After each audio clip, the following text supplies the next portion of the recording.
IPhone এমনভাবে marketing করেছে, ব্রেনকে খারাপ করে দিচ্ছে। আমি গতকাল কলকাতা থেকে আসছিলাম, আমি যাকেই দেখি তার হাতে আইফোন।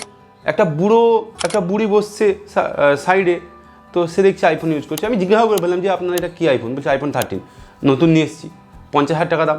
তো আমার তারপরে থেকে ডিজায়ার তৈরি হয়েছে আমি একটা আইফোন কিনি। তারপর আমি ভাবলাম, দিয়ে আমি দেখলাম যে আইফোন কিনে কোনো লাভ নেই। আমি সেই আইফোনের চক্করে আমি এমনভাবে জড়িয়ে পড়ছিলাম, আমি এই ট্যাবলেটটা কিনে নিয়েছিলাম ওই 35-40,000 টাকা দিয়ে। ভাই কিচ্ছু কাজে লাগছে না।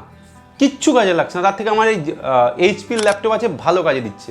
ঠিক আছে, তো আমি একটা কথা বলবো, যারা এই আইফোনের জন্য লাফালাফি করছেন না যে আইফোন নেবেন ক্যামেরা ভালো, আরে ভাই আইফোনেও যা ক্যামেরা, একটা হয়তো আপনার রিয়েলমি বা 12-14,000 টাকার ফোনে একটু কম ক্যামেরা হবে, কিন্তু কাজ সেম হবে।